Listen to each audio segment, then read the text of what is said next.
Antes de presentarte el invitado de este episodio, quiero compartirte algo que he repetido constantemente en mi vida y que también me permitió cambiar mi mentalidad. Y es estas preguntas que a lo mejor te has hecho: no soy suficiente, mi historia no sirve, ¿de qué es utilidad para los demás? ¿Qué van a decir? Y durante años yo también me repetía esas mismas creencias limitantes hasta que entendí algo que lo cambió todo. Lo que realmente te frena no es lo que vives, sino cómo interpretas lo que vives, qué historia te estás contando. Y aquí está la verdad que rara vez admitimos: sin un bienestar integral, mental, físico, emocional, espiritual, cualquier historia que te cuentes, cualquier narrativa pierde fuerza y propósito. Si sientes que necesitas tomar las riendas de tu vida de manera mucho más consciente, date una vuelta por mis redes sociales donde intento promover un bienestar mucho más holístico. Porque hacer más de lo que te gusta o saber que eres bueno en algo incluso no es vanidad, es el primer acto de autorrespeto en tu historia personal. De hecho, desde Gritón estamos construyendo algo que desafía lo que te han dicho que tienes que hacer para poder contar tu historia e incluso lanzar un podcast, pero eso lo dejaré para otro momento. Con esta reflexión en mente, te dejo con alguien que ha decidido tomar el control de su propia narrativa.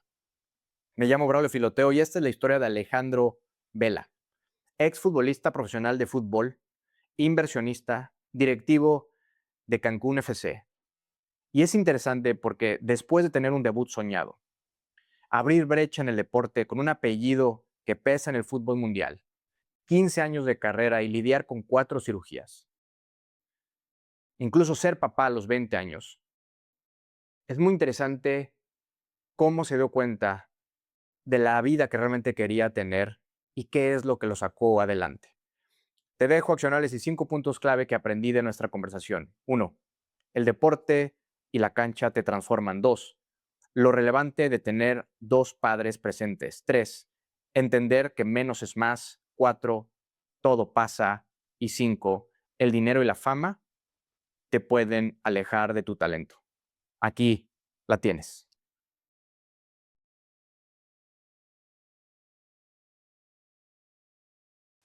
Alejandro Vela, bienvenido a Gritones, cabrón. Amigo, un Brother, placer. gracias Ya por venir. teníamos un Un ratito rato. tratando de organizarlo y ya, por Ya fin lo estamos aquí logramos, ¿no? La verdad, sentados. feliz de contar tu historia. Y déjame empezar pidiéndote que me cuentes acerca del bailecito que te aventaste cuando jugando con Chetumal le ganaron a Yucatán. ¿Te acuerdas el bailecito ahí que te aventaste o no? Que creo que remontaron y personas cercanas a ti me decían: ganamos, y el Alex aventó un bailecito ahí, muy cotorro No me con la acuerdo, banca y creo cabrón. que, ya sabes, alzaron los ánimos Imagínate que y la tal. euforia de... No, el clásico Benito Juárez Chetumal era más caliente que un Chivas América, que un Real Madrid Barcelona. O sea, era un odio de no nos puede ganar Chetumal. Además, en esos tiempos, Chetumal nos veía un poco abajo. Y siempre, no sé por qué, todos los estatales se tenían que jugar en Chetumal. Entonces, como siempre jugamos de visitante nosotros, entonces siempre era el por qué tenemos que ir nosotros hasta allá a jugar y siempre nos chingan, cabrón. Entonces, cada que ganábamos, obviamente, imaginarás la euforia que era. ¿Y jugaste a nivel estado, jugaste por qué, digamos, municipios? ¿Llegaste a jugar por Benito Por Benito Juárez? Juárez. ¿Y por Chetumal llegaste a jugar? No, no, No, no. nunca. Sí. ¿Qué pasaba? Hacías el estatal, entonces todos los municipios jugábamos en Chetumal y el campeón tenía como la mano de decir el entrenador y ese equipo van al nacional, que eran los que hoy son los juegos CONADE. Entonces, pero el entrenador podía llevar 5 refuerzos de todo el estado, los mejores de los demás municipios. Cuando una vez nos ganó Chetumal y el entrenador de Chetumal me eligió a mí y a otros compañeros para reforzar a Chetumal y yo fui representando a Quintana Roo, pero con el equipo de Chetumal, que era la Ah, ok, base. ok, Pero ok, luego les ok. ganamos como Benito Juárez y ahora nos tocó ser nosotros los que íbamos como equipo representativo, Mm, nuestra base de Cancún, con algunos refuerzos de Chetumal, de Isla Mujeres, de Cozumel. Entonces, esa era un poquito la dinámica, por eso había demasiada sí. rivalidad, porque sinceramente los otros municipios no existían, ¿no? A nivel competitivo, si Cancún era una cosita así, imagínate qué sería Isla Mujeres, Cozumel a nivel de desarrollo deportivo. Entonces siempre era Chetumal contra Benito Juárez. Entonces esa era la guerra que teníamos Y siempre. esta euforia, a ver, no sé si eso evolucionó con el tiempo, la madurez quizás, pero lo que se siente dentro de una cancha de repente es bien difícil de controlar, güey, ¿no? O sea, Eres meter otro. un gol, güey, un partido caliente, una barrida, remontar y pues te sale un bailecito ahí en la banca del rival, cabrón. ¿Cómo navegar con eso? Yo creo que cuando estás dentro de una cancha, sea el deporte que sea, o cuando estás compitiendo al alto rendimiento, yo creo que ya eres otra persona. O sea, yo he tenido compañeros que fuera de la cancha son los tipos más tranquilos, que dices, este no le pegaría a nadie, y dentro de la cancha dices, güey, ¿qué te pasó, cabrón? Le metes la pata a todos, les pegas a todos, le levantas el codo a todos, insultas a todos, encaras a todos, y acaba el partido y va y los abraza, perdón, es parte del juego, la calentura, la euforia. Entonces yo creo que la cancha te transforma. Entras Entras en en... un modo de supervivencia, es como el que te vuelves adicto a la adrenalina de decir, yo dentro de la cancha eres tú contra mí y aquí solo puede salir uno vivo. Y entras en ese modo supervivencia de decir, solo uno puede vivir, ¿me entiendes? Entonces empiezas a hacerte esta de, él no me puede ganar. Y entra el tema multifactorial, que yo creo que el fútbol es de los deportes más multifactoriales que hay. Es el menos estadístico de controlar. ¿Por qué? Primero porque se juega con los pies en una superficie que puede ser irregular, que una piedrita en la cancha hace que bote diferente la pelota, un hoyito, está mojada, está seca, cambia totalmente lo que puede pasar. Y después obviamente la parte emocional, que para mí es lo más importante del juego. Tú puedes decir, oye, tengo al mejor delantero, vamos a jugar la final, y la noche antes se le enfermó el hijo, no durmió pensando que la mamá se le murió, se peleó con la esposa, tiene un problema, y llegó al partido fuera de la... y no mete un gol. Sí. Entonces, ¿cómo lo controlas eso? Dices, estadísticamente este muchacho tendría que haberme ganado el partido porque venía haciendo goles todos los partidos. Entonces, esa parte es la que creo que el fútbol tiene de especial, que lo hace muy fácil de ver, de entender y de comprender, pero muy difícil de ejecutar al nivel del alto rendimiento cuando ya importa un resultado. Y aparte, fíjate que lo conecto con algo que te he escuchado decir, que la parte humana del fútbol. O sea, sí queremos que metas gol, queremos que defiendas bien, que todas las atajes, que seas un trabuco siempre, un gran equipo de fútbol siempre, muy bien, perfecto. Sin embargo, de repente se nos olvida que son seres humanos Tal cual. que tienen pedos y de repente no durmieron y de repente tuvieron al hijo enfermo, qué sé yo. Y en tu caso, sí te tomas el tiempo de conocer el entorno del jugador. Es decir, Mucho. te acercas a sus familiares, a lo mejor a sus amigos, a su pareja, qué sé yo. ¿Eso lo hacían contigo, por ejemplo? Yo creo que no. O sea, yo recuerdo que antes era, este es bueno, me sirve en el momento que sea bueno. Ah, empezó a fallar, que venga el otro. Pero nunca se preguntaron el por qué empezó a fallar. No es magia ni suerte que de repente vayas así, de repente vayas así. Cuando empieces a ver que la curva va hacia abajo, tú ya es una alerta de decir, oye, ¿qué le pasa a este muchacho? Y ahí te puedes encontrar con una gama de cosas que influyen el por Toda qué una está yendo historia, para güey. abajo. Toda una historia.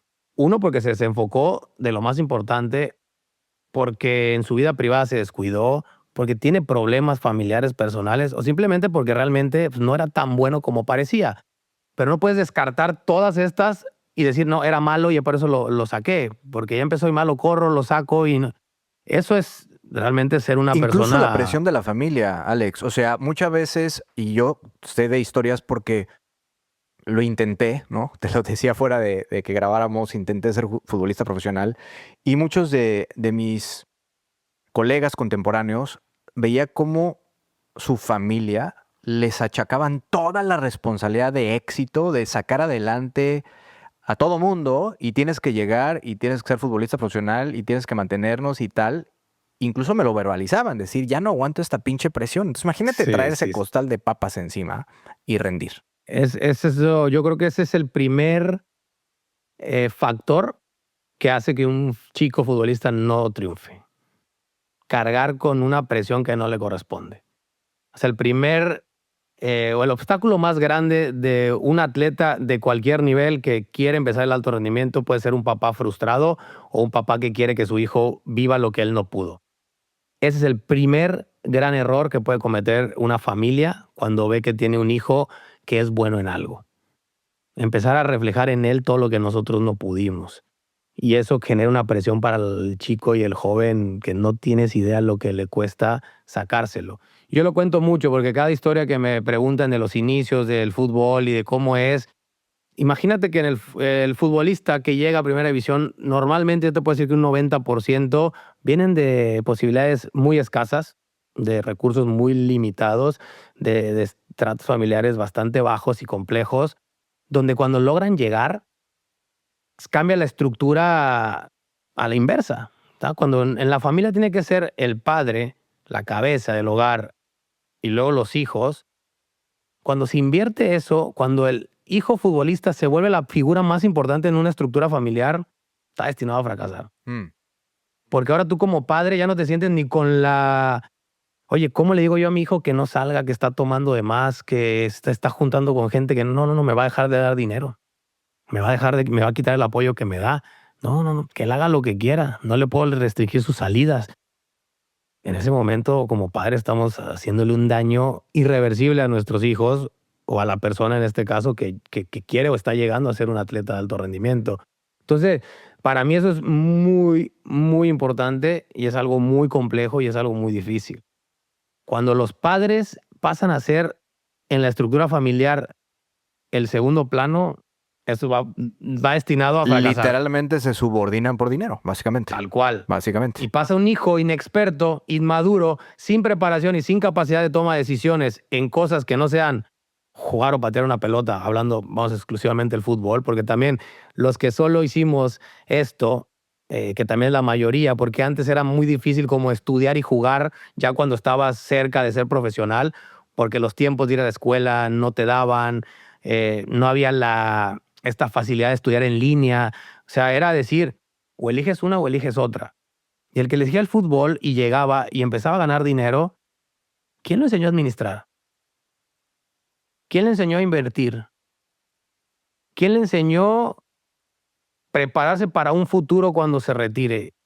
¿Quién le dijo hacia dónde? Pues mira, guarda esto, invierte esto y gasta esto. Ahorita estamos hablando del mejor de los escenarios también, Alex. Pero ¿qué pasa cuando no llegan? La chinga emocional también que se llevan de no lo lograste.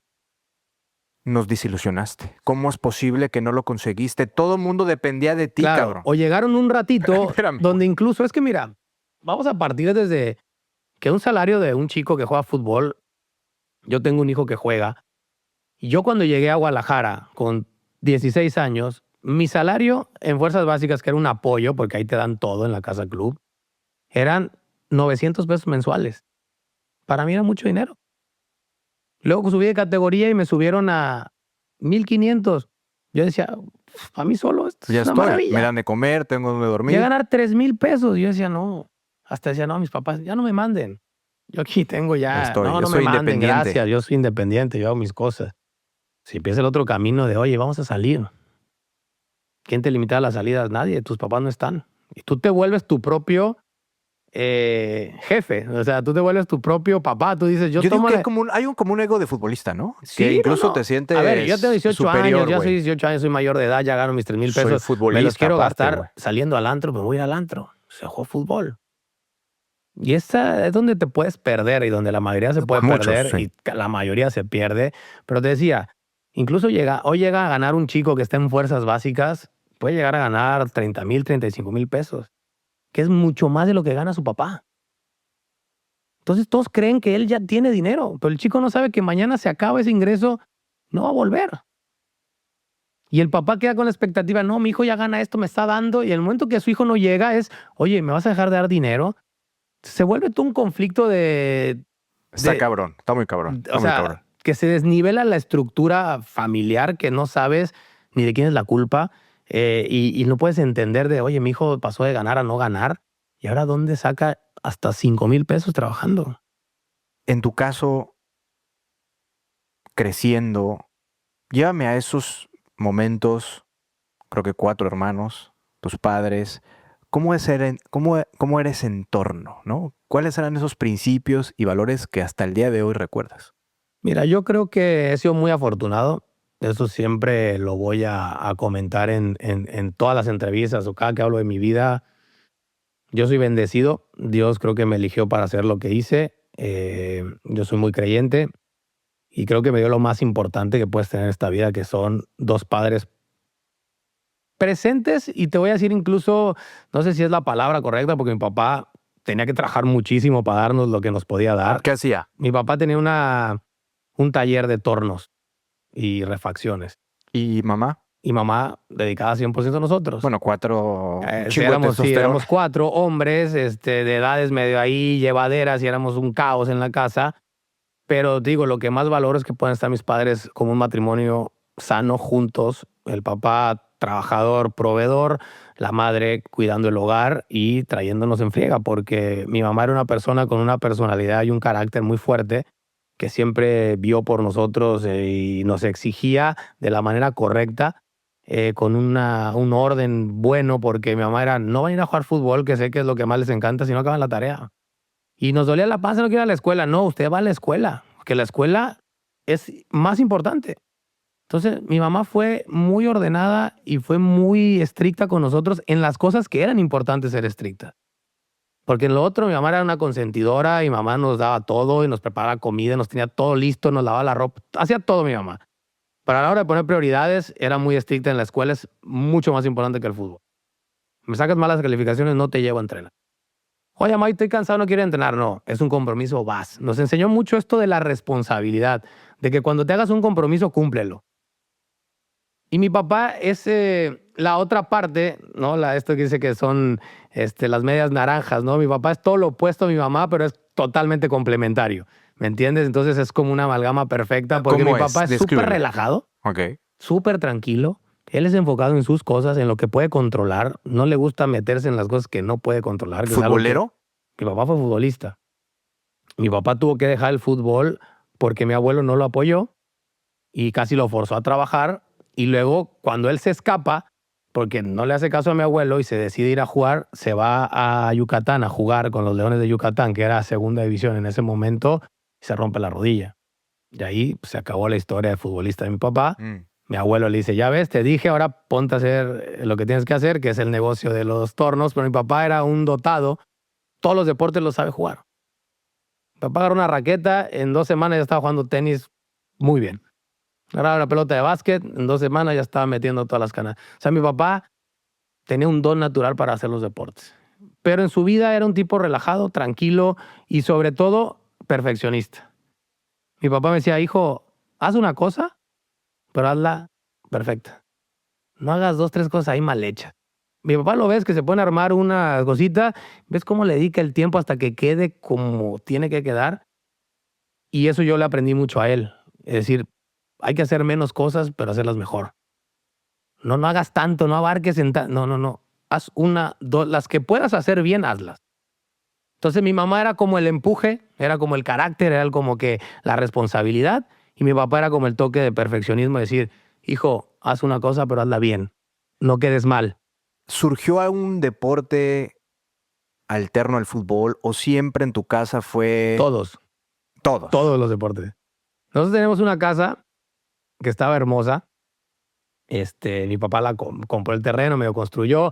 Como todo, papá se quedó con algunas partes incompletas, pero tenía un jardín donde a la mitad del jardín le puso cemento y la otra era medio pasto con tierra, y había un árbol que hacía así y un arbusto del otro lado que figuraba una portería.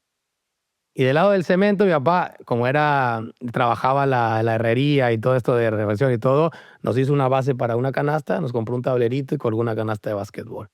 Entonces, en la parte de cemento, cuando queríamos jugar tenis, sacábamos 2 sillas, una venda y nos poníamos a jugar tenis.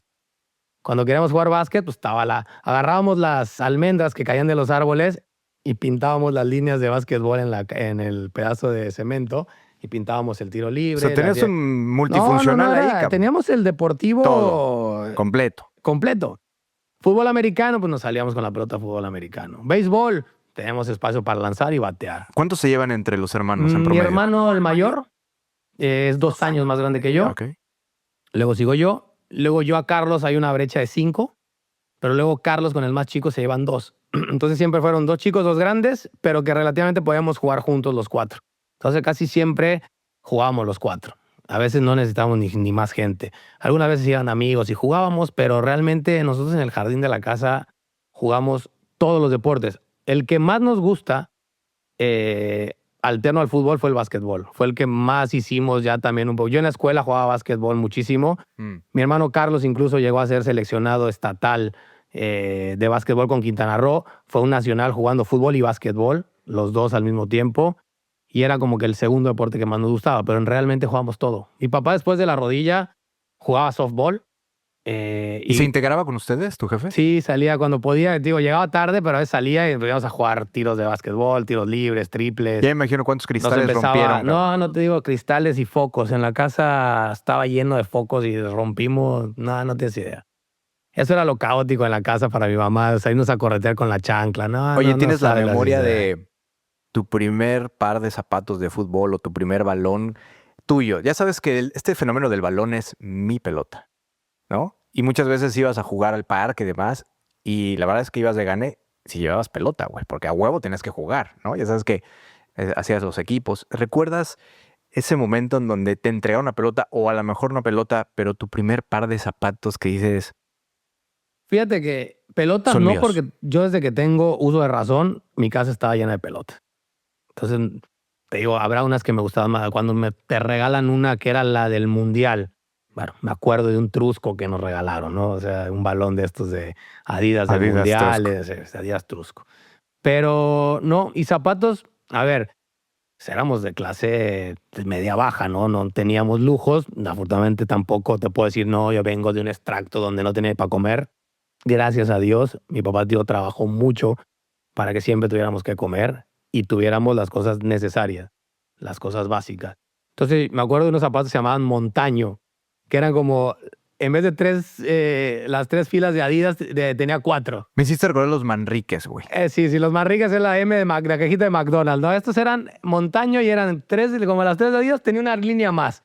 Entonces, pues para mí eran como Adidas, pero pues sí, de 4 líneas, ¿no? Ok. Pero los primeros zapatos que me acuerdo que fueron de marca, que dije, no, que es unos Loto negros con el logo de Loto fosforescente. Creo que era verde fosforescente. Verde fosforescente. Y eso los usaba Roberto Baggio, que fue mi primer ídolo en el fútbol. Entonces, esos fueron mis zapatos que dije, no, ya tengo unos Loto originales. Y luego los que recuerdo mucho fueron los Predator que usó Zidane. También ya esos eran ya era otro nivel. ¿Y cada uno sí tenía sus zapatos o de plano era, pues los heredaste y ahora el que sigue? No, cada uno, y Carlos usó los tuyos. Cada uno sus zapatos. Los zapatos. Ya. Cada uno tenía los suyos, pero no nos duraban. Así que ahí, y era de un zapato por año, cuídenlos, no hay para más. Entonces sí, nos acabamos, jugábamos todo el día. Todo el día. ¿En qué momento fue una conversación seria entre hermanos o con tus padres de decir, quiero hacer esto el resto de mi vida? Yo creo que el punto clave fue cuando yo decidí que quería irme a probar a la 3ª división profesional, que eran lo que es Pioneros, que era el único equipo profesional que había en Cancún, que en ese momento se llamaba Serpientes, ¿no? Ya ves que a veces políticamente le cambian el nombre por X o Y. En ese momento los Pioneros se llamaban Serpientes de Cancún. Mi hermano, digo que es 2 años mayor, ya jugaba en la 3ª. Y cuando empezó una temporada, pues dijeron, oye, pues va a haber pruebas. Y le dije a mi hermano, oye, me quiero ir a probar. Estás chiquito, güey. Yo tenía 15 años. Y la 3ª división empezaron a jugar a los 17, creo. Y le dije, no, pues yo quiero ir a probarme. Pues vente, güey. No, me voy con él al 86. Me pruebo. Jugué muy bien. Pues todos me conocían. O sea, todos nos conocían a la familia. Y me dice, no, pues tu hermano ya está para jugar en 3ª. Entonces me registran. Y pues empiezo a jugar en 3ª división con 15 años, con chavos de 18, de 20, hasta de 22, 23 que ya tenían hijos y familia y todo. O sea, para mí fue un shock como de, pues este es el fútbol profesional, ¿no? Y ya juego con grandes.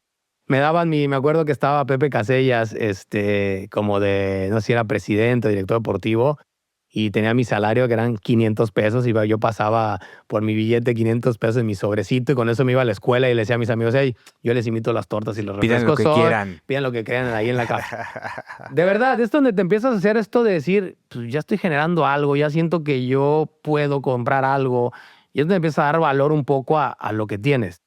Entonces esto, pues yo con 500 pesos era feliz, ¿no? Mi mamá, pues cuando podía nos daban 20, 25 pesos para el recreo. Pues yo llegaba con 500 en el mes cuando cobraba y decía, no, pues yo soy rico, yo le voy a invitar a mis amigos. Entonces, esa sensación como de decir, pues el fútbol te puede pagar, Pues, órale, me encanta hacer fútbol y me van a pagar.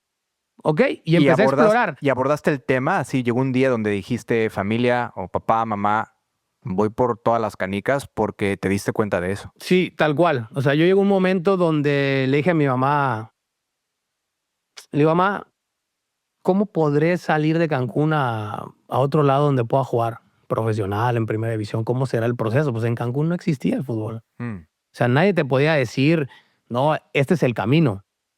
Búscate unas fuerzas ¿Por dónde básicas. jugaban aquí en Cancún? En la Guillermo Cañedo.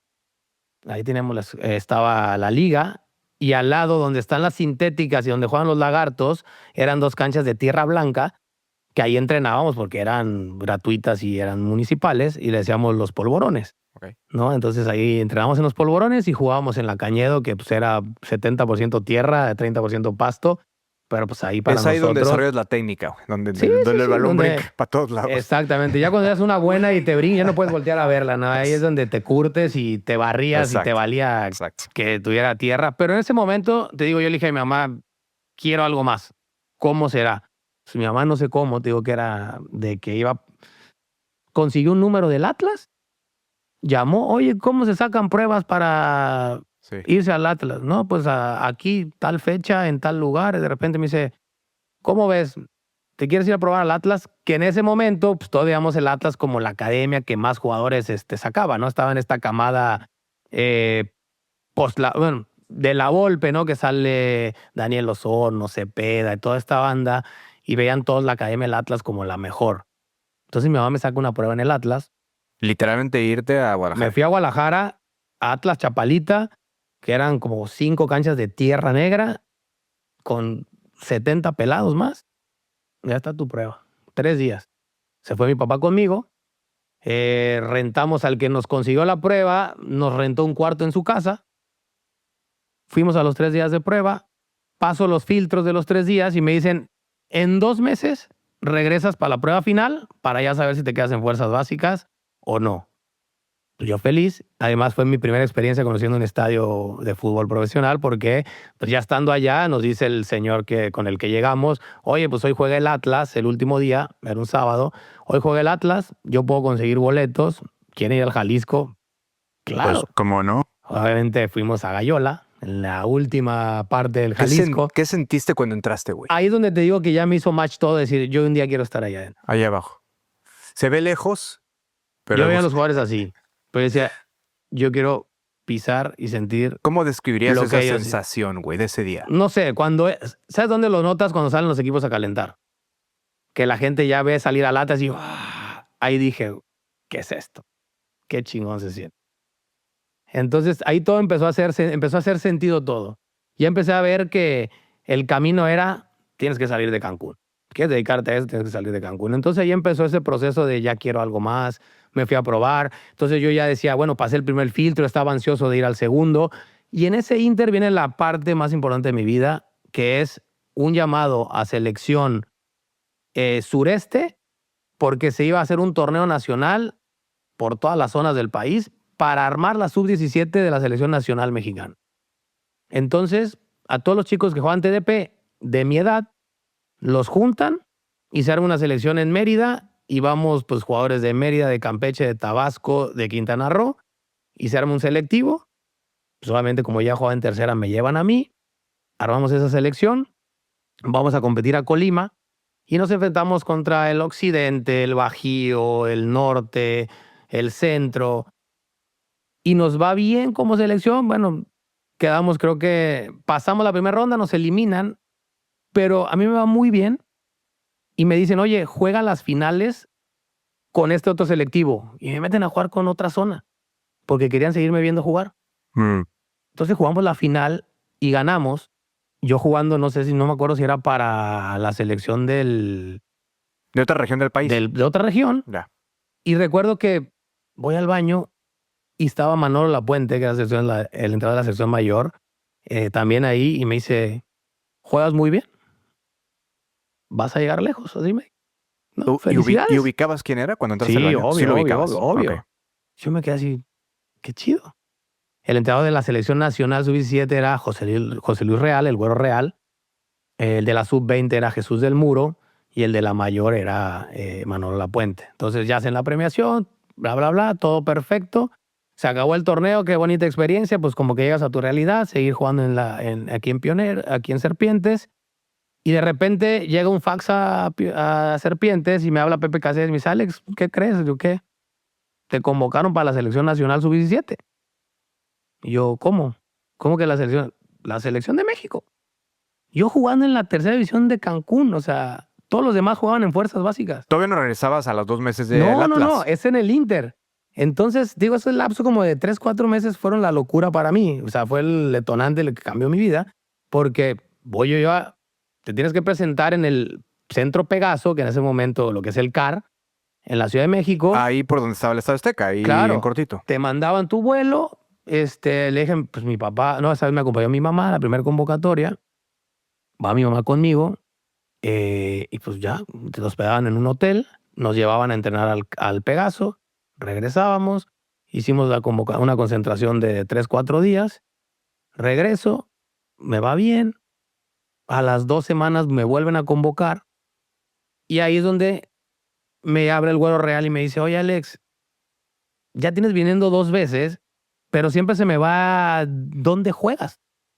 Porque, o sea, nunca recuerdo de qué club vienes. Y le digo, pues es que yo juego en la tercera división de Cancún que se llama Las Serpientes. Me dice, ¿qué es eso? Y le digo, me dice, ¿por qué no estás en fuerzas básicas? Le digo, pues porque nadie me ha invitado. Le dije, pero tengo que voy a volver en regresar. unas semanas a la prueba final Atlas. Me dice, ¿cuál prueba final? No, tú no vas a ir al Atlas.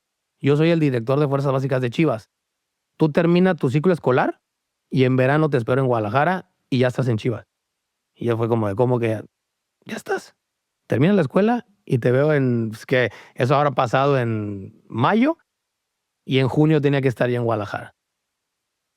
Entonces ya regresé, le digo a mi mamá, me invitó el Güero Real a irme a Chivas. ¿Qué te decían tus papás en ese No, momento? pues era como un sentimiento medio raro porque era también decir, oye, ¿y eso implica que te vayas a vivir para allá?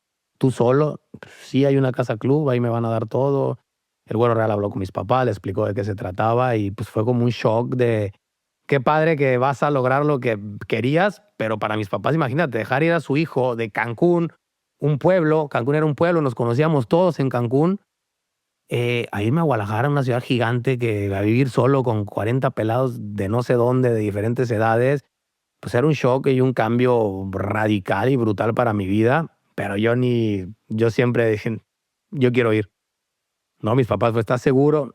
Yo me quiero ir. Yo quiero ir. Me voy a Guadalajara. Hay una frase que todavía te simbra de tu mamá o tu papá. Ese último día de ya maleta en la mano, todo. No, fíjate que no.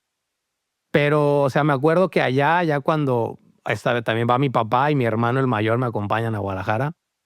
Y fue como que los primeros 3 días, pues ellos estuvieron. Y Tus ya carnales felices. Tus carnales. Sí, no, para ellos era, güey, nomás en Chivas. Y llegas a Verde Valle además y ves el club y dices, ¿qué es esto? Es Disneylandia, güey.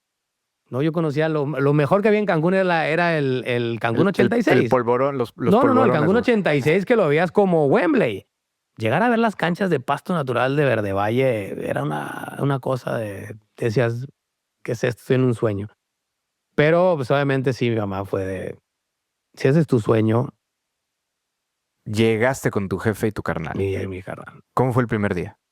Pues llegamos al club y todos sorprendidos, así de, ¿qué es esto? Está increíble. Me dijeron, esto va a ser tu cuarto. Los cuartos tampoco eran que eran súper lujosos como hoy, que las casas club de los clubes son hermosas. Eran cuartos de cemento con literas y espacios de como cajoneras, pero sin cajones, o sea, solo de cemento para poner tu ropa. Los que tenían agarraban lockers y ahí guardabas como que tus cosas importantes. Y eran cuartos, como en una L, y en el fondo estaban todos los baños, o sea, no tenían baños los cuartos. Entonces, si tú estabas en la habitación más lejana y tenías que a las 2 de la mañana se te antojaba ir al baño, tenías que caminar todo lo oscuro hasta el fondo a ir a los baños y, o sea, tenía medio su onda aquí, de... ¿Espantaban o no? Sí. Entonces, antes decían que era un cementerio donde se construyó Verde Valle. Entonces, a ver, te digo, ya la vida en Casa Club era otra cosa. Oye. Lo que no hicimos en Casa Club, no te puedo, es una locura. Ya, vivir con 40 chavos. A lo mejor llegamos ahí, toda la dinámica que pasa con jóvenes, las famosas novateadas, ¿no? Cada equipo tiene su ritual, Sí. ¿no? También, debo decirlo. Me agarran a chancletazos entre todos ahí. No, sí, estaba... Lo que te Este, decía, era un tema de supervivencia. Todos iban por el mismo objetivo y no hay espacio para todos. a ver, también te escuché decir que incluso tú le pondrías a tu propia película 1000 maneras de sobrevivir. ¿A qué te refieres con eso? Que un chico que se va a los 16 años, sin experiencias, enfrentas al mundo real en calzones. Porque yo no sabía tomar un camión, no sabía agarrar una ruta. Mi papá aquí tenemos un bochito y mi mamá nos llevaba todos juntos a entrenar. Nos esperábamos 4 horas a que acabáramos todos y nos regresaba. Y si te movías aquí caminando, pues todo te quedaba cerca relativamente. Es ahí salte y agarra un camión, 2 camiones para llegar al bosque de Colomos donde hacíamos los físicos los lunes. Convive con otros que viven contigo que nos robaban. Había güeyes que robaban. Ya había chavos que tomaban, que fumaban. Los tutores nos cuidaban dentro de sus posibilidades, pero el que quería se brincaba por atrás de la casa club y se salía. Entonces, ¿quién te enseñó para eso? ¿Quién te preparó? Nadie. Aprende sobre la experiencia del momento. O sea, nunca había vivido algo yo antes que me preparara para soportar el ritmo de estrés, de presión y de cosas nuevas que ibas a enfrentarte con 16 años. ¿Pensaste en regresarte en algún momento? La verdad que no. Nunca El cruzó único por... momento cuando dije, yo creo que esto a lo mejor ya no es para mí, fue cuando me lastimé del pubis. ¿Pero ya habías debutado o todavía no? No. No Yo habías debutado. tenía, te digo, 17 para 18 años. Yo ya estaba jugando como en la reserva previa al primer equipo y el ascenso, que ya era el equipo ahí, el tapatío. Y me agarró esta racha de un dolor de pubis. Se me empezó a alargar, a doler cada vez más. Me era imposible reírme, estornudar, de acostar, quererme Sonarte, parar de güey. la cama, sonarme. Imposible. Una locura. Me infiltraron, o sea, me inyectaron ahí mismo en el Sí, en la lugar. ingle, pum. En la ingle, me hicieron tratamientos, pasaron 2 meses y yo seguía igual. ¿Te operaron? Me tuvieron que operar con 17, 18 años. Mis papás no pudieron venir. En ese momento yo estaba con mi esposa, era mi novia. Fue la única que me acompañó en ese momento al hospital y estuve ahí solo. Y es donde dije, vale la pena todo esto. Porque después luego ya, volví y cuando te quieres reintegrar yo me sentía que no había quedado bien. Yo me sentía más torpe, que no podía girar, sentía algo incómodo y decía, no quedé bien. Entonces me di un plazo, dije, si antes de los 20 no debuto, ya, me regreso a Cancún, me pongo a estudiar, me dedico a la hotelería, a la administración o algo que tenga que ver con el turismo y se acabó este intento de ser futbolista profesional. Oye, Y yo creo que fue el único momento donde sí me bajoné a decir, yo creo que ya no va a ser esto. debut soñado, cabrón. Hiciste el 2-0 contra Atlante, si no me equivoco. Fue una pinche goliza 7-0 7-1 creo. por ahí, ¿no? Entre Chivas y Atlante. Entras, debutas, gol, cabrón. ¿Qué es eso, güey? ¿Qué es eso? La mano de Dios, amigo. O sea, Porque digo, además en este proceso te digo, 18 años, operado del pubis, una lesión muy, muy difícil de quedar. Yo a los 18 ya era papá. A los 19 se embaraza otra vez mi esposa. Yo todavía no debutaba en primera división. Nace mi segundo hijo el 31 de julio y yo debuto en primera división el 14 de agosto. O sea, ahora que lo ves, todo llega en el momento justo, todo llegó en el momento adecuado, pero todo ese proceso antes de 2 años, yo ya con hijos, de yo ya tener que decir, oye, pues yo ya tengo que mantener una... Eso fue una motivación para mí. oye, con la madurez que tienes hoy, Alejandro, ¿lo ves en retrospectiva y sientes que te apresuraste el hacer familia? No, es que, a ver, no lo planeé. Por eso te decía, ¿En las dos la casos? vida... ¿En los dos casos no lo planeaste? No, Ok.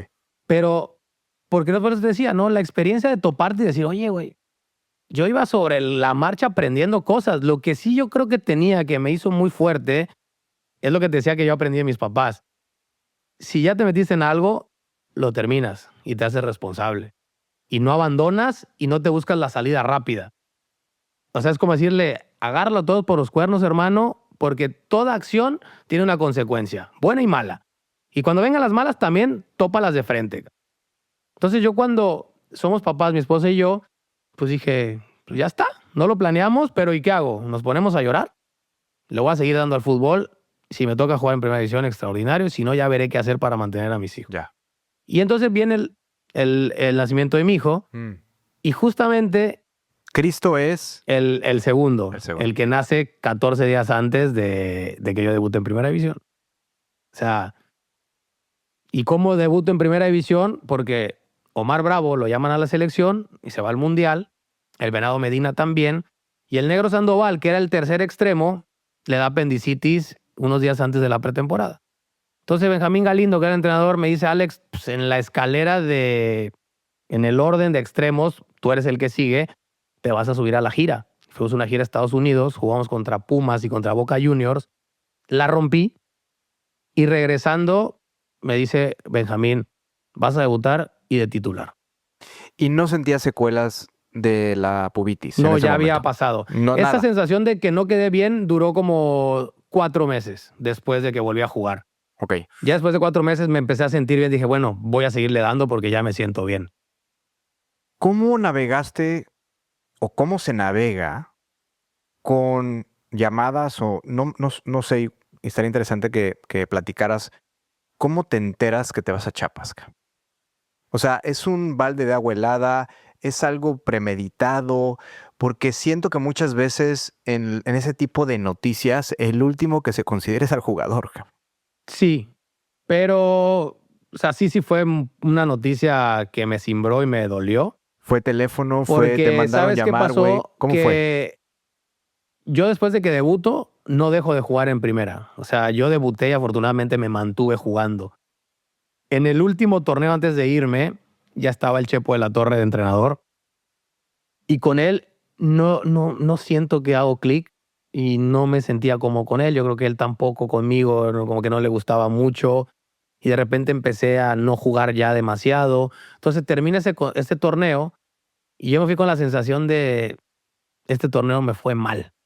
Pero yo tenía contrato y yo ya era un jugador de los jóvenes importantes. Yo había sido novato del año en mi primera temporada con Chivas. Yo ya era un regular en el equipo. O sea, yo tenía 22 años, seguía siendo joven. Y yo ya era de unos jugadores que ya estaba establecido en el primer equipo. Pero ese torneo yo tuve una sensación de, fue muy mala para mí. Y cuando acaba el torneo, pues yo hablo con mi agente y le digo, Lalo, ¿todo bien? Me dice, pues tienes contrato, pero vamos a hablar con la directiva a ver cómo te ven y qué planes hay. Entonces la primera llamada me dice, mira, ¿sabes qué? Hablé con el Chepo de la Torre, no, perdón, con Néstor de la Torre, que era primo del Chepo, que era directivo. Me dice, mira, ellos directivos están contentos contigo, tienes contrato, pero me dicen que con Chepo quizá el siguiente torneo va a ser como este, que no vas a jugar tanto o te tienes que ganar tu lugar o le tienes que demostrar más porque él como que siente que no y que no sé qué. Entonces yo dije, Lalo, ¿y eso qué crees que signifique? Pues tú tienes contrato. Me dice, ¿qué creo que podemos hacer? Me dice, vamos a explorar en el draft, que antes te acuerdas que en un día resolvían la vida y el futuro de todos los jugadores de México. Me dice, vamos al draft viendo si hay alguna opción que sea buena para ti. Si sale algo te lo comento y tomamos la decisión. ¿Va? Dije, bueno, va. Pues llega el día del draft y yo dije, pues ojalá que no me hable. Pero pues, ¿qué crees? Que sí me habla. Y me dice, Alex, te tengo 2 propuestas. Hay 2 equipos que te quieren. Uno es el Pachuca, pero pues es el Pachuca obviamente del profe Mesa. Tiene un equipazo, viene a ser campeón de esto, esto y esto. Vas a competir con Chitiva, con Damián, con no sé qué. O sea, casi que vas a ir a ser un suplente. O te tengo otra que a lo mejor no es tan agradable de escuchar, pero que tiene más sentido para ti. Le digo, ¿qué es? Irte a los Jaguares de Chiapas. Y yo, ¿cómo que a los Jaguares de Chiapas? Sí, a los Jaguares de Chiapas.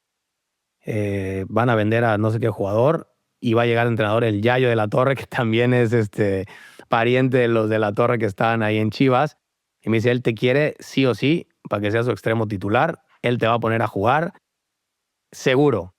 Le dije, Lalo, pero Chiapas, ¿qué onda? Güey? Tiene un año de existencia, se acaba de salvar. Voy a dejar Chivas por irme a Chiapas. Dice, Nolo, me dicen aquí en Cancún. Me dice, Nolo, tienes que ver por tu futuro. Y el futbolista vive de estar dentro de la cancha.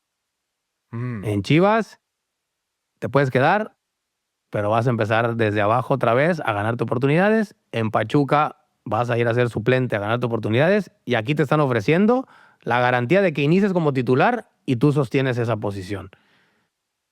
Y le digo, a ver, déjame pensarlo. Le cuelgo y se lo comento a mi esposa y mi esposa fue un poquito más valiente y me dice, pues, si vas a jugar, no estaría mal, no sé qué, me empieza medio a animar, ¿no? Mi esposa es de Guadalajara, también para ella fue un cambio gigantesco dejar su casa para ir Claro, conmigo. familia y Pero demás. luego me marcan y me dice, no, lo estoy aquí con el Yayo, te quiere hablar él. Entonces me pasa el entrenador y el Yayo pues me dice, Alex, yo te quiero aquí, te voy a poner a jugar, va a ser un juego muy importante para mí, tú confía en mí, no sé qué, me convence.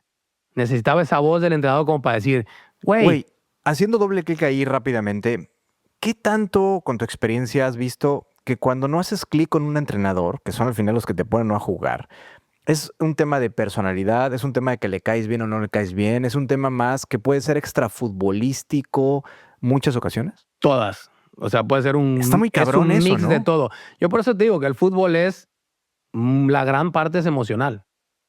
Y es un tema de personalidades, de feeling. Un entrenador que dice, pues a mí no me gustan los güeyes que sean exuberantes, a mí me gustan los serios, a mí me gustan los Exacto. Y trabajadores, por eso no va a a jugar, mí me chingue su gusta madre. el crack, el vago. Puede ser que te guste. Pero hay un estándar de jugador que tú tienes que decir, yo me tengo que adaptar a todo. O sea, el entrenador no puede decir de mí que no soy profesional, que no entreno al 100 y que no soy bueno en lo que hago. Después le puedo caer bien, mal, regular y él decidirá si me pone o no me pone. Pero normalmente el que es profesional, serio y se entrega siempre, termina jugando con todos. Pero siempre el entrenador es de, no, con este no siento, lo voy a... Porque pues, suele ser muy subjetivo, cabrón. Es así. Y cuando llegas a Chiapas, ¿cómo te enteras del siguiente paso? Porque llegas a uno de los grandes. Llegas a uno de los grandes en este país a jugar y varios tiempo ahí. Estuviste no sé cuántos 6 años. 6 años jugando en este grande. ¿Cómo te enteras de que ahora, por cuánto tiempo estuviste en Chiapas? 2 años. Dos versus 6, cabrón. O sea, hay una diferencia abismal, ¿no? Pues básicamente 3 veces lo que lograste en Chiapas. Y en Chivas, sí, sí, sí. Sí. O sea, literal, Fue llamada. casi la mitad de mi carrera Fue fue Cruz Azul. Lalo. ¿Cómo te Esa enteras, fue un güey? poquito más trabajada entre ambos, entre Lalo y yo, porque ahí pasó algo curioso. Yo estaba feliz en Chiapas después de, o sea, Después de todo. 6 meses me va muy bien. Porque clavaste 11 goles. O sea, a mí me O sea, te adoraba la fue gente bien. en Chiapas. O sea, yo el primer año, Chivas me prestó y le puso una opción de compra a Jaguares de $1,200,000, que para un joven era mucho dinero en ese momento. Como diciendo, si le va muy bien, a lo mejor ni me lo va a comprar y a lo mejor lo regreso. Pues, ¿qué crees? Que me va muy bien el primer año que Chiapas dice, sí, lo voy a comprar. Entonces me compran y me vuelvo ya a jugar de Chiapas. Y Chiapas me hace un contrato de 3 años. Entonces yo tenía un contrato de 3 años y en el segundo año, cuando me toca renovar el tema salarial, el presidente que estaba, me siento con él en la oficina y le digo, oye, pues quiero ver cómo va a estar lo de mi salario para el siguiente año. Y me dice, no, te voy a aumentar esto. Le digo, oye, esto es muy poco para lo que yo estoy jugando, no me parece justo, ¿no? Si quieres, no sé qué. Entonces se puso medio pesado conmigo. Dije, ok. Entonces ahí fue el primer, como Encontronazo. donde dije, Lalo, me están ofreciendo esto. Eso se me hace muy poco. Tienen a este y este que cobran 4 veces más que yo y no juegan y no sé qué. Entonces yo me empecé a ponerme, me dijo, Lalo, tranquilo, yo lo arreglo. Déjame moverme. Entonces pasaron un par de semanas, porque era la ventana larga, y me habla Lalo y me dice, Alex, a ver, te tengo 2 noticias. Hay 2 o 3 equipos de primera Otra vez importantes. como la llamada del draft, güey. Así, Puta porque madre. estaba previo, A ver, ¿qué me estaba vas a- ¿qué me cerquita el vas a draft. decir, güey? Hay 2 o 3 equipos que te quieren. Ahora viene la otra parte. Tú tienes contrato y te tendrías que ir tú a pelear para que te dejen salir. Porque ellos no te van a dejar salir. Entonces, agarro yo, vuelvo a hablar, ahora hablo con el dueño, que es Toño Leonardo, el dueño de las farmacias del ahorro, que era el dueño de Jaguares en ese momento. Y le digo, oye, Toño, mira, pasó esto con el presidente, me quiere aumentar esto para mí, la verdad, le digo, es una falta de respeto. Yo en un año, o sea, ya en 2 años yo he demostrado que soy un titular indiscutible, que tengo los mejores números, en mi posición no hay nadie como yo. No puede ser que me quieran ofrecer esto. Me dice, no, Alex, perdón, yo ahorita lo arreglo, ¿cuánto quieres ganar? Yo te doy lo que quieras, pero no te vayas. Le dije, ¿sabes qué? Me molesté tanto y mi agente tiene 2 ofertas de equipos importantes que quiero analizar. No, no, no, déjame, yo llego a Chiapas y nos sentamos y el salario que tú quieras te lo doy, ¿verdad? Le dije, tenemos que hablarlo, pero ya yo no estoy cómodo. Entonces, ya Lalo me dice, a ver, está Cruz Azul y está Tigre. Y luego me habla Toño Lerdo y me dice, Alex, a ver, en caso de que no quieras quedarte y todo, yo te mando a la América. Tengo extraordinaria relación con América porque les acabo de vender a Cabañas, a no sé qué, te mando mañana a la América. Y entonces ahí me entró a mí una de, ¿ya ahora dónde? Entonces ahí entró una situación importante, que es lo que te digo. ¿Quiénes estaban en esos clubes en ese momento? Entonces yo dije, Tigres estaba muy mal en ese momento. Dije, Tigres, descártalo. Pero Cruz Azul, me encanta el club. Mm. Y América, decía yo, pues salí de Chivas, no me gustaría ir a la América. Acaban de contratar al Pelado Díaz y ni siquiera él pidió los jugadores. O sea, estaba en la América, también estaba como en un caos institucional. Y en Chivas, en Cruz Azul estaba Benjamín Galindo de entrenador y el Yayo de la Torre de director deportivo. El que me debutó y el que me dio la confianza de llevarme a Chiapas. Dije, No, pues Lalo, mejor me voy imposible, a güey. Cruz Azul mañana. Me dice, bueno, pues ahí viene tu chamba. Te tienes que pelear con Jaguares. Casi, casi cerrar la puerta a Jaguares para abrir la de Cruz Azul. Yo no puedo hacer más que gestionar. Tú tienes que pararte ahí y decirles, yo ya no quiero estar en este club. Entonces ahí yo tuve que tomar una iniciativa que me dolió porque yo de Jaguares estoy súper agradecido. Fue un club que me trató extraordinario. Viví muy bien en Tuxtla, muy bien. Pero tenía yo que tomar una decisión por mi futuro. Y además porque yo estaba sentido por la acción que tuvieron ese directivo que me quiso menospreciar diciendo, nada, este va a ser todo si quieres. Y yo dije, pues ahora no es, ¿Cómo manejas tú la situación hoy siendo directivo? pues ahora entiendo muchas cosas. Y yo lo que siempre aprendí es, todas las veces que yo me puse a hablar con un directivo y yo quería cambiar la perspectiva de que siempre el jugador veía al directivo como un enemigo y no como un amigo. Veía al directivo como el malo y no como parte de la misma estructura, la misma familia que te va a ayudar a que tú tengas tu mejor potencial y que tú te sientas lo más cómodo posible en un club. Porque al final no podemos perder la esencia de que en un club todos trabajamos para lo mismo. Pero siempre hay esta división de que el directivo, el jugador tiene la percepción de que se guarda el dinero y no te lo quiere dar para él ahorrárselo y él robárselo o él gastárselo en otro. Y siempre hay una injusticia, ¿no? Por tema de dinero siempre hay una injusticia. Entonces yo siempre dije, voy a ser frontal con el jugador, nunca le voy a regatear un peso. Lo que hay, le voy a explicar el por qué sí, el por qué no. Y si él quiere, adelante. Y si no quiere, pues habrá otro que lo tome. Pero yo siempre quise cambiar esta cultura de que el jugador no me vea a mí como un enemigo, sino el que le quiere ayudar a que esté lo mejor posible él, su familia y todos, para que él pueda rendir al 100 y nos ayude como club a ganar. Porque al final el fútbol y en los deportes se vive de resultados. Seguramente hablaremos más adelante de eso, pero ya como directivo, ¿no? Parte de tu palmarés es que Cancún FC ha sido campeón ya, ¿no? 2023, si no me equivoco, 2024, ¿no? Campeón de campeones. Regresando nuevamente a este tema de tu carrera, obviamente las comparaciones son odiosas, ¿no? Y hay no solo tus hermanos que han jugado fútbol, sino un chingo de jugadores de fútbol, ¿no? 15 años como profesional, 4 lesiones, 4 cirugías, estando en Chivas, en Cruz Azul, de los grandes equipos, también pasando por, sí, Chiapas y otros países, inclusive fuiste a Estados Unidos, si no me equivoco, a jugar Sí, un a tiempo Minnesota. también. Y por supuesto que no es poca cosa, Alejandro, no es poca cosa. Pero la gente es experta en opinar, ¿no? Y en decir, no, pues no llegó a la selección, ¿no? Que por cierto, ¿qué pasó con la selección, cabrón? ¿Qué pasó con Selección, esa selección sub-17 mira, que te termina llevando a sí, Chivas, sí, güey? sí. ¿Qué pasó ahí? Fui a la selección, jugamos el premundial en Honduras y nos eliminan. ¿Por qué?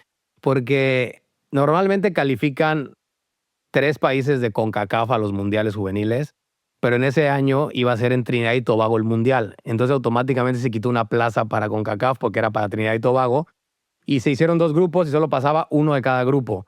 Y a nosotros nos ponen en el grupo con Honduras, Costa Rica y un equipo, una isla chica, y nosotros, y solo puede calificar uno. Y nos mandan a jugar a Honduras la clasificatoria. No sabes lo que era jugar en Honduras, la muerte.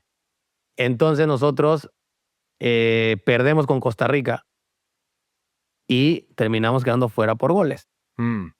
y la otra llave califica a Estados Unidos. Entonces ya no se Fuiste seleccionado jugó. nacional al final, o sea, no Sí, estuviste en la Yo mayor y la jugué el chingada, pero- premundial con la selección. Claro. Y en ese lapso no calificó la sub-17, no calificó la sub-20 y la 23 se quedó fuera de las Olimpiadas. Fue este ciclo muy malo de selecciones juveniles donde se hace un reajuste y luego entra esta camada ya de mi hermano más adelante que termina siendo campeona del mundo. Pero en esos años, en ese ciclo donde yo participé, selección nacional le fue fatal. Fue incluso cuando casi queda fuera con el profe Mesa, que la termina agarrando el Vasco Aguirre y la lleva al Mundial.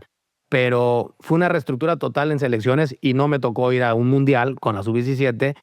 Fui a un proceso de sub-20 y estuve llamado 2 veces a selección mayor, una con la Volpe, que íbamos a ir a una Copa Oro, y Chivas no me deja ir porque estábamos jugando Copa Libertadores, y yo jugaba bastante ya con el primer equipo en la Copa Libertadores, y una cuando estaba en Jaguares, que hice el primer año extraordinario con Hugo Sánchez, me lesionó previo a una lista de selección mayor. Entonces, yo siempre lo he dicho, o sea, mi vida, si yo te la cuento, parece trágica, pero luego terminas tú diciendo todo esto, 15 años, jugando en los equipos grandes, todo es perspectiva y es Ahora, opinión.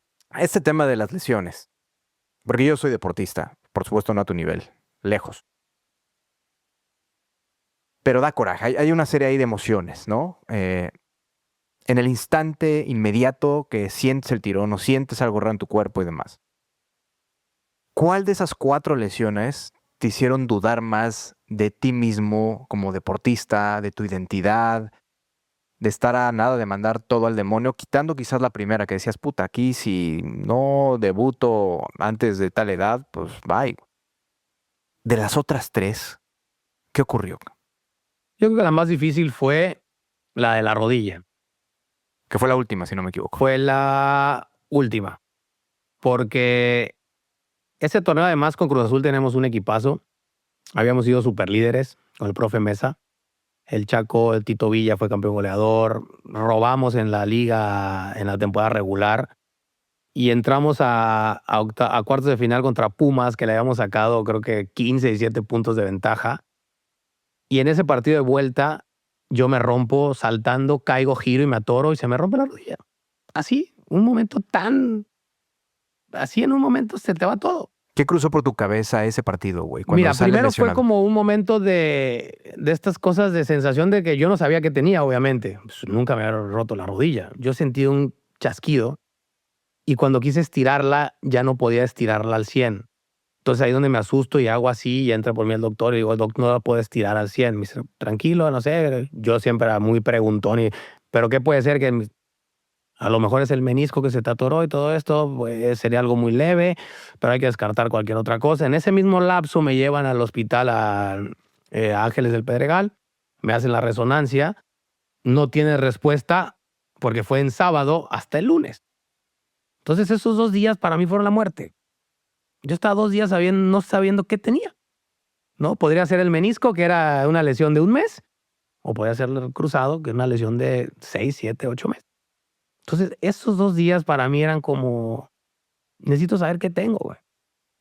Y el lunes, como a las 9 de la mañana, que me habla el doctor, Alex, ¿cómo estás? ¿Qué tengo?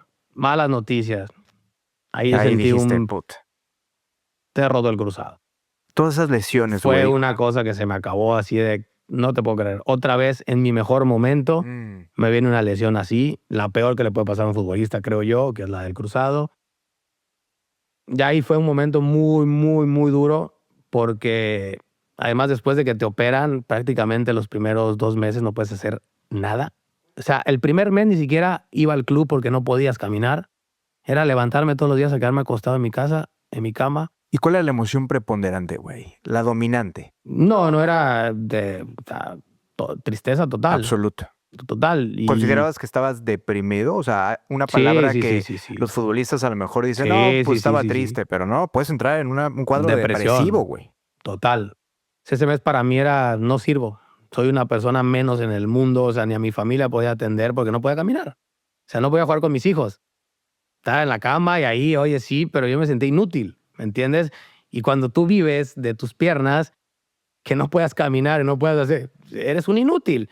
Entonces era un tema de decir, hasta había momentos que decía a mi esposa, déjame solo, que no quiero hacer nada, quiero ver. Me agarraba jugando a la PlayStation, me pasaba horas y horas y horas y horas porque quería que se me olvidara que tenía que pasar un proceso larguísimo. Y ese primer mes fue muy, muy fuerte. Porque te digo, además, ya empiezas a hacer como película para atrás y dices, ¿por qué me pasó lo del pubis? Luego me rompí el talón en Chiapas en la última jornada. Luego me fracturaron en Costa Rica, también cuando mejor andaba con Cruz Azul. Y me perdí 2 finales. Y luego cuando volví estábamos siendo el mejor equipo de la Liga Mexicana. Yo de titular con Cruz Azul, con un equipazo que robó. Además nos eliminaron en ese partido con Pumas, nos eliminan. Y roto el cruzado. O sea, es como decir, güey, ¿vale la pena todo esto?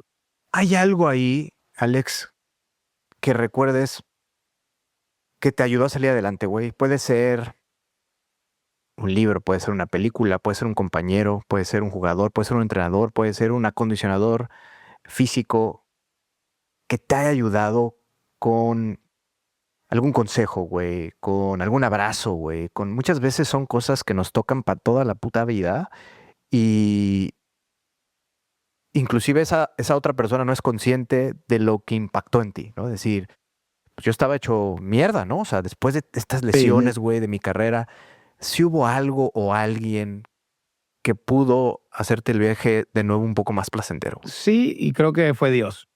O sea, yo antes te puedo decir, nací pues, en una cuna católica por herencia, sin ser practicante, sin entender nada de religión. Yo siempre fui muy creyente de Dios. Siempre he creído que hay un ser supremo que nos creó con un propósito en la vida y que a todos nos dio algo. Pero lo creía así, de una manera de que pues, Dios, ayúdame. Y era una persona que trataba de hacer el bien sin conocer muchas cosas, o sea, muchas cosas mal. Pero yo sí basaba mucho mi relación con Dios de tratar de hacer las cosas correctas o tratar de no afectar a gente, de ser una buena persona. Pero nunca conocí tampoco tan a fondo a Dios. Entonces, cuando pasa esta situación, obviamente el apoyo de mi familia siempre estuvo ahí. Obviamente mis hijos eran la motivación número uno. Te digo, después de que pase este mes, 2 meses, cuando ya empiezo a ir al club otra vez y los amigos y la rehabilitación, al tercer mes ya empiezas a trotar en la cancha, ahí volví a sentirme ya, estoy más cerca. ¿No? O sea, como que todo era pasajero y terminabas a lo mismo. Cuando entras al rectángulo, otra vez hueles el pasto y dices, ya estoy cerca, ¿no? Todo pasa. Yo decía así, todo pasa. Pero ese mes fue depresivo. Pero ya cuando empecé otra vez, me empecé a recuperar y empezó a ir una persona por medio de una de mis cuñadas, nos mandó una persona que era cristiana y nos empezó a hablar de la palabra, ¿no? De la Biblia y mira, esto, empecé a leer yo la Biblia.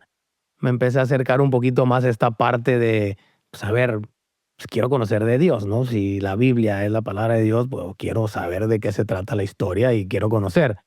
Entonces empecé a leer mucho, esta gente nos empezó a ayudar y empezó a hacer mucho sentido a las cosas. Y es ahí donde yo cambié el orden de mi vida.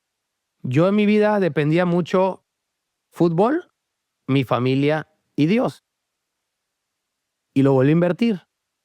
Y puse a Dios primero, a mi familia y al fútbol como la tercera opción. En ese momento, te prometo que todo tomó sentido en mi vida. En ese proceso, déjame saber si te percataste que quizás ya te estaban pagando por aguantar más que por jugar. Por soportar, ¿no? Por decir, sí puedo, ¿no? Porque, pues tú iniciaste jugando fútbol, pues porque te encantaba, ¿no? Tu pasión, ¿no? Y creo que es un privilegio que te paguen por algo que te encanta hacer, como jugar fútbol y perseguir una pelota. Para ti fue cada vez más claro, si es que sucedió, que dijiste, es que realmente, ya aunque me paguen por hacer esto, ya no lo estoy disfrutando. Mis últimos años ya fueron un poco así. Yo creo que a pesar de, como te digo, el cuerpo pasa factura y más cuando tuviste 4 cirugías. O sea, tienes ya 4 partes de tu cuerpo ya no funcionan de la manera natural como deberían funcionar porque pues, en el peroné tengo una placa con 5 tornillos. En el cruzado pues tengo tornillitos que me hicieron para ponerme, tengo un injerto de cadáver. En el pubis pues perdí rangos de movimiento, en el talón también, mi pie ya no lo puedo flexionar de la misma manera. Siempre tuve problemas yo de espalda, tengo una hernia de disco. O sea, a ver, el que vive del deporte y de su cuerpo en algún momento empieza a pasar factura. Y yo mis últimos años, sobre todo en Mérida, ya también cuando mi última etapa en Necaxa fue ir al ascenso, que fue otro golpe duro, después de tantos años en primera, dar como este bajón al ascenso, aunque afortunadamente, gracias a Dios, en ese mismo semestre ascendimos con Necaxa, pero luego de ese siguiente semestre en primera juego prácticamente nada y me dicen, pues ya no sigues. Y lo único que quedó fue ir a la Liga de Ascenso y fue ir a Mérida, que fue un lugar espectacular también, porque ahí volví como a las bases del fútbol, a volver a ser agradecido y valorar cada peso y de lo que se trata el sentido del deporte del que viene de abajo, ¿no? Los dueños me trataron espectacular, los jugadores y el perfil de jugadores que llegaban y de personas muy humildes, que ganaban poco dinero, que jugaban para sostener a sus familias y apenas les alcanzaba. Llegar a un club donde las instalaciones pues no eran bonitas, tenías limitaciones de todo, la cancha estaban malas. Fue volver al origen. Pero ya mi cuerpo me decía, Alex, ya estás forzando esto. Digamos que fue una manera de hacer las paces con el fútbol. Sin duda. Sin duda. Para mí fue como el encontrarle el sentido a todo lo que fue mi carrera. Ahí le encontré sentido a todo lo que es la vida de un futbolista desde el origen. ¿Hay algo que en el fútbol profesional la gente idealiza demasiado? ¿Cuál dirías que es algo que, pues nosotros que somos bastante ignorantes de lo que realmente sucede dentro del fútbol profesional, idealizamos muchísimo, fuera de proporción? Yo creo que la fama. O sea, la fama y el dinero. O sea, ¿Cómo defines tú hoy fama y dinero? que parece que es el objetivo que perseguimos y perdemos la esencia del por qué lo jugamos, o por qué intentamos, o por qué quisimos hacer algo. Yo creo que cuando tienes un don y un talento, tu objetivo primario es, lo hago porque me apasiona. Esto es lo que me alegra el corazón, es lo que me alegra mi día. El que juega fútbol, lo que te digo, o sea, simplemente llegas a la cancha y hueles el pasto y te cambia la vida, te cambia tu estado de ánimo y dices, güey, aquí soy feliz, aquí se me olvidan todos los problemas. El problema viene a cómo se ha evolucionado el fútbol a lo que te decía antes, ¿no? A ser ya un producto donde los futbolistas se vuelven también ya sus propias marcas, porque ya generan por lo que son, por cómo visten, por lo que aparentan, y se pierde el foco de pues, que tú vives como futbolista por lo que eres como jugador, con tu talento. Hoy están más preocupados por decir mi apariencia, qué vendo, cuántas marcas tengo, cuánto dinero ingreso, más allá de que juegue o no juegue. Entonces el tema para mí, la fama, es que nosotros ya buscamos más la percepción de qué opina la gente de mí, que el realmente conocerme yo, quién soy. ¿Estoy evolucionando hacia una mejor persona o realmente simplemente me estoy convirtiendo en lo que los demás esperan que yo sea? Y ya perdiste tu esencia y tu naturaleza. Y algo dentro de mí pasaba un poquito, pero ¿Dónde fue la bisagra, yo no cambié. Güey? ¿Dónde fue la bisagra para ti? Yo no cambié, fíjate, yo creo que nunca cambié mi esencia, pero yo creo que si, no puedo decir que me arrepiento porque no me arrepiento de nada, pero creo que si en algo pude haberlo hecho mejor es en dejar que me afectara menos la opinión de los demás. Yo jugaba y yo no quería fallar al entrenador. Jugaba y no quería jugar mal para que no me criticara la prensa. Jugaba y estaba como diciendo, pues le voy a ayudar a mi compañero y perdí mucho el foco de mí. ¿Qué me hacía feliz a mí? Estoy haciendo lo que me trajo aquí, ahora estoy cumpliendo para sustituir la opinión de los demás, exactamente, agradar a los demás. Claro. Pero ahora yo creo que en la fama, ya cuando llegas a un extremo más alto es, ahora tengo que aparentar ser algo que no soy. Para que los demás digan, no, mira el carro, cómo se viste, y a lo mejor es algo vano, hueco, que dices, pero no me deja nada. Y no solo en la profesión de futbolista, güey. O sea, yo te diría que lo he platicado varias veces con personas que han estado aquí en Gritones, que incluso son personas pues que tienen muchos seguidores o se dedican a hacer contenido. Y es muy común, ¿no? Toda la bola de imágenes que buscan aparentar, que buscan estatus. Cuando solo te dedicas a buscar estatus, pues estás cada vez más alejando de tu propio ser, ¿no? Y de tu esencia y de tu persona. Entonces estás creando un personaje. Personajazo, chingón, poca madre, güey. Pero ese pinche personaje eventualmente va a ser muy difícil de mantenerlo y te vas a meter un mega madrazo que ha sucedido muchas veces porque hay un momento en donde ya es demasiado agotador sostener el personaje. No, pero es que también cuando el personaje ya supera Si se te al olvida hombre a lo mejor real, ya de dónde vienes. ya no lo puedes tú, ya cuando se vuelve más importante la figura que creaste que tu propio ser, ya tú te volviste dependiente del personaje. A pesar de que tú dices que no te arrepientes de nada y que, bueno, sí reconoces que querías a lo mejor la aprobación de la gente o la aprobación del entrenador o agradar a la prensa, fuera de esos detalles, reconoces que también de repente te mareaste en el ladrillo o que de repente este tema de, pues, el futbolista mexicano, ¿no? Que, pues, ganan su lana persiguiendo una pelota, que está poca madre, ¿no? Que si lo administran bien pueden tener un buen estilo de vida. ¿Recuerdas si te llegaste a marear y, y, y, y, Yo creo que sí, y recuperaste el balance? yo creo que es inevitable no sufrir cambios en tu ser, ¿no? En tu vida, en tu persona, en tus hábitos, en lo que haces. Pero creo que nunca al grado de decir que perdí mi esencia y me mareé y me volví alguien soberbio o no. Pero sí creo que cuando llegas siendo joven a ser alguien reconocido y que pues, tienes un ingreso por encima del promedio de la gente común en este país, se te hace muy fácil hacer cosas y cometer errores. Entonces yo puedo decir que me equivoqué mucho en este proceso de hacer cosas que a lo mejor no debía. Un ejemplo. No, pues, a ver, salirte de fiesta cuando no debías, ¿no? Y te digo, yo casado y con hijos chiquitos y a veces irme con mis amigos a, no, pues voy a ir a comer y a tomar un poquito y hacerte güey cuando tenías una responsabilidad, ¿me entiendes? Incluso podrás tener partido. Sí, eso, salirte un día sabiendo que al día siguiente jugabas o tenías que ir a entrenar. O sea, todo este tipo de malas decisiones creo que fueron, sí, las cometí, pero creo que nunca perdí el piso porque hubo una base y un sustento muy grande. Uno, el de mi familia, que te digo, mis papás. ¿Te jalaban las orejas? No, pero yo tenía el fundamento muy fuerte de lo que vivía en mi casa. Y échale una carga de más peso para que no me pudiera ir, 2 hijos. ¿No? 2 hijos que mantener Un error que... con 20, 21, 22 años y decir, Sí, oye, ya tengo chavo, que güey. alimentar, yo no puedo fallar y Fuiste no puedo papá dejar muy de chavo. ingresar este dinero para darle de comer a mis hijos. Eso fue como que el motivador más grande para no volverme loco. ¿Y dirías que hay un error que cometiste que volverías a cometer?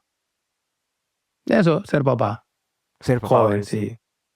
Disfruté mucho a mis hijos, poder estar con ellos, llevar a mis hijos a la cancha, a un entrenamiento, poder jugar con ellos, yo estando físicamente sano, en mi mejor momento físico y poder jugar con ellos. O sea, hoy que mi hijo tiene, y digo mi hijo porque mi hija, la de 23, pues solamente es mujer y no es que voy a jugar todos los deportes con ella, pero con mi hijo, el de 21, puedo jugar todos los deportes que quiera ahorita con él. Y ahorita viene vacaciones, podemos jugar pádel, vamos a jugar fútbol, nos vamos a jugar.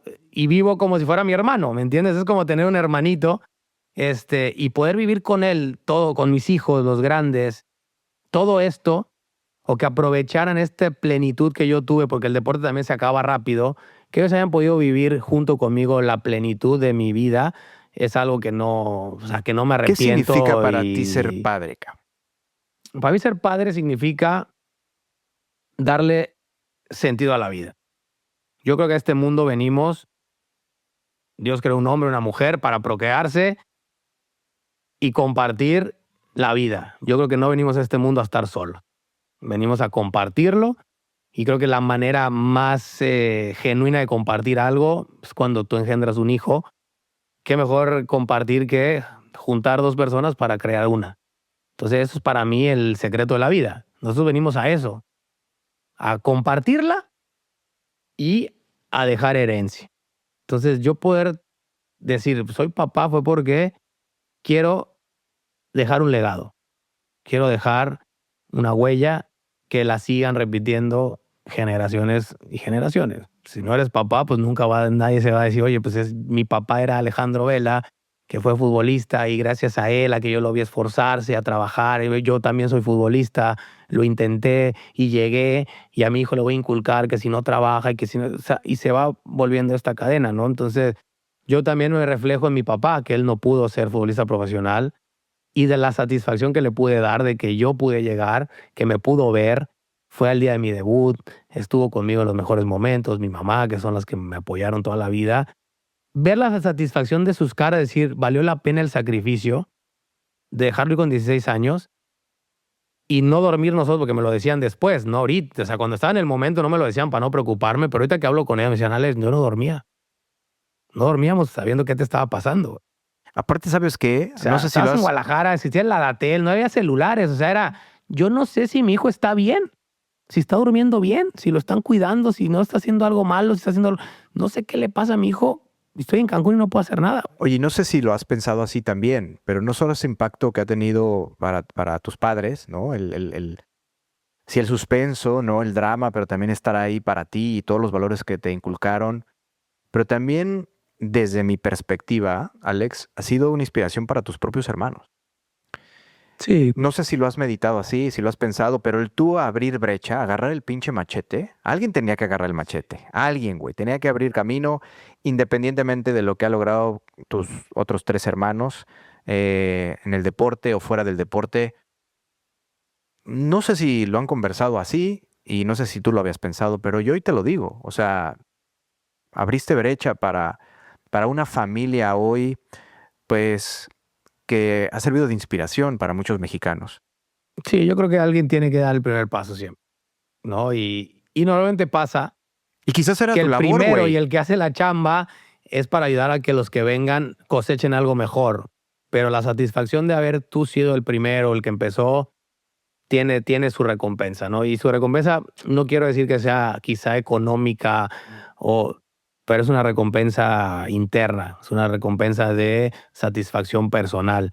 Y obviamente en ese momento también Miguel Zavalla estaba allá en Guadalajara, ya jugando también en Chivas, que fue el primer cancunense, y luego llego yo, y luego en ese momento también sale Iris Mora en el tema del fútbol femenil. Y yo creo que fuimos los tres primeros que como que rompimos el paradigma de que sí se puede llegar a ser futbolista, cuál era el camino, cómo tenían que hacerlo. Yo creo que a mi hermano Carlos, obviamente, pues lo hemos platicado poco porque tampoco es que, oye, yo fui el que No, pero creo que inconscientemente lo hemos platicado. Tú le preguntas a Carlos, ¿qué habrá aprendido de mí? Y me dice, güey, él abrió el camino. No, él me dijo, oye, vente a Guadalajara. El verme allá en primera, a lo mejor a él lo motivaba a decir, oye, pues si mi hermano está, yo quiero estar. Seguro, Y seguro. lo hablamos así, ¿no? Y después dices, lo que hizo Carlos, o sea, no voy a comparar mi carrera con la de él. Pero cada uno tuvo su matiz y tuvo su momento y tiene sus ventajas y desventajas. O sea, yo digo, mi hermano, pues hizo una carrera extraordinaria. O sea, puede ser para mí, considerado de los 10 mejores jugadores que ha habido en la historia del fútbol mexicano. Faltó No, jugar en Cancún, cabrón. Creo que ahí le te puso, faltó el, creo que te dijo, sí, es que si no asciende, estamos en güey, primera, tenemos que jugar y en voy, primera güey. para poder Bueno, traerlo. puede aplicar a lo mejor como Michael Jordan, güey, que se retiró Sí, y lo podemos sacar. regresó. Ojalá vuelva el Pues ascenso y lo bueno, pongo a pretemporada 6 imagínate, meses ¿por y qué le no? damos. 6 mesecitos y No, no, sin ya, a lo duda. mejor. Sin Oye, duda, pero sí, eso fue un si tú poquito pudieras el... levantar el teléfono y hablarle a ese Alejandro Vela de 16 años que está agarrando su maletita para irse a Guadalajara, ¿qué le advertirías? Que no la cague como la cago. ¿Cómo, güey? ¿En qué la Sí, cagó? sí, sí. No, no, no. A ver, te digo, esta soledad de tú ya autocreerte tu propio, el que te da sus propias reglas y el que se... Eso yo creo que fue algo que era inminente que pasaba estando solo, ¿no? El poder decir 16, 17, pues ¿quién me controla? Pues yo, ¿no? Lo que hacen mis amigos lo voy a hacer yo. El poder decir, o sea, no hagas tonterías que pudieron haberte cortado las posibilidades de tener la carrera que tuviste. O sea, yo te puedo contar una historia que un día salimos de antro con mis amigos de ahí del club, y íbamos un amigo del equipo y yo a un lado, con dos personas atrás, y chocamos.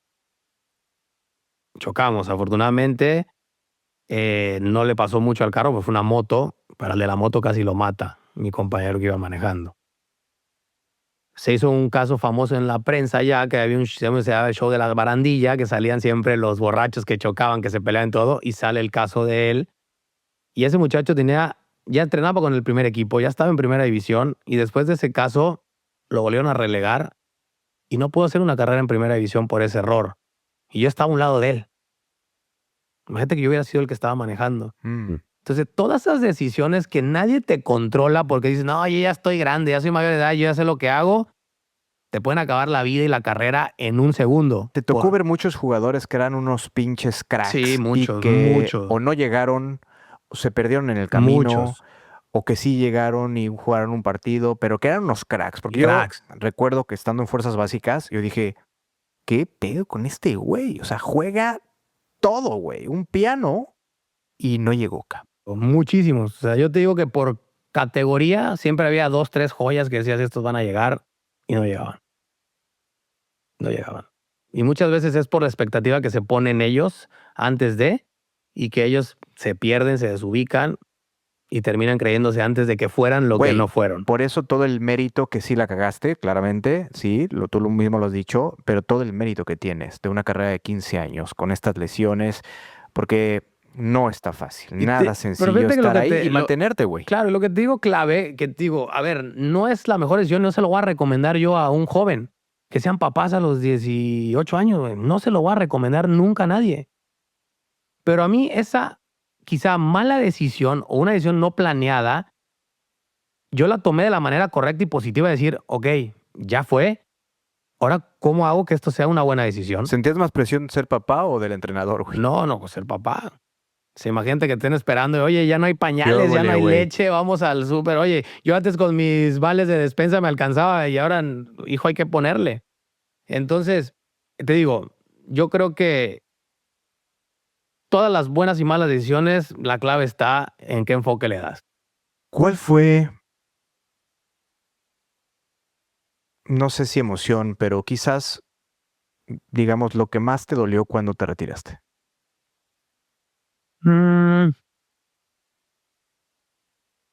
Yo creo que no me dolió, pero creo que todos vivimos un luto normal de decir, voy a dejar de hacer lo que he hecho toda mi vida. O sea, yo tengo entrenando de manera estructurada desde los 6, 7 años. Es imposible que eso no te genere algo. Pero yo te puedo decir algo que yo creo que yo ya estaba tan llegando a marcha forzada con el carro que cuando me retiré para mí fue gracias a Dios. Fue para mí más un vaciarme de decir, ya fue. Hice todo lo que pude con todas mis fuerzas, con todo mi cuerpo, le di todo a este deporte, ya no quiero más. Yo hoy no me vas a ver jugando una cascarita de fútbol 7, no vas a ver jugando cascaritas o en una liga. No, deja tú las talachas, ya ni siquiera con amigos de meterme a una liga de fútbol rápido, fútbol 7. No quiero. Que yo veo cómo No muchos quiero jugar futbolistas fútbol. siguen metidos ahí con incluso riesgo de Porque lastimarte digo que fuerte. es su vida, güey. Es nuestra vida. Pero yo como tuve este tema de lesiones y de esto, de que mi cuerpo, yo dije, ya retirado voy a hacer lo que no pude hacer. Jugar básquetbol. Ahorita encontré en el pádel mi ruta de escape. Estoy metidísimo en el pádel, entreno todos los días. Y es mi manera de sacar la adrenalina porque sigo siendo un competidor nato. Y es muy motriz también, güey. Totalmente, es exigente, es estar aquí. Claro. Y para mí, yo nací para competir. Yo no hago nada si no siento que, si no hay competencia, no me interesa. ¿Tienes alguna conversación pendiente con el fútbol? No. ¿Tienes alguna? Yo creo que nos dimos lo que tuvimos. Yo creo que el fútbol paga al que le da todo, el fútbol le paga. Pero el que no le da todo al fútbol, el fútbol te lo cobra.